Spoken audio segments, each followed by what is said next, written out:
Mentre a Washington Reagan e Gorbaciov firmano un trattato per l'eliminazione dei missili a media gittata in Europa, nel 1987 in Unione Sovietica cambiano le procedure elettorali con più candidature a scrutinio segreto. Lontanissimo il dibattito sulla Brexit, a Londra Margaret Thatcher ottiene il terzo mandato da primo ministro del Regno Unito.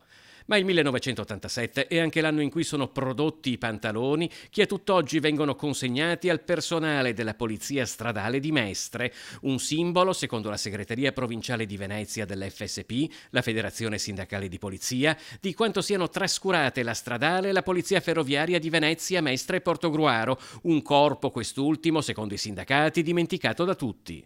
A noi ci manca i mezzi di tutela. I mezzi di tutela lo spray, in particolar modo, lo spray urticante, in particolar modo per evitare lo scontro corpo a corpo con l'aggressore o l'esagitato che sia.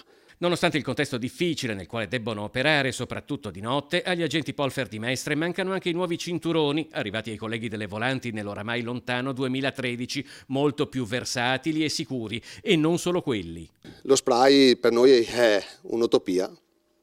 Voi l'avete richiesto? Come funziona? L'abbiamo richiesto, come abbiamo richiesto oltre allo spray anche le fascette, abbiamo in dotazione delle fascette, abbiamo fatto dei corsi particolari di aggiornamento per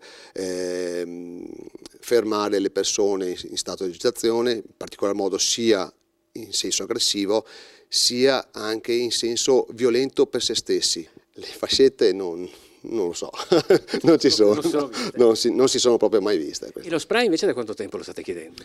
Beh, da quando è uscito, da quando l'abbiamo in dotazione, è stato sempre richiesto e Non è ancora arrivato. non è ancora arrivato.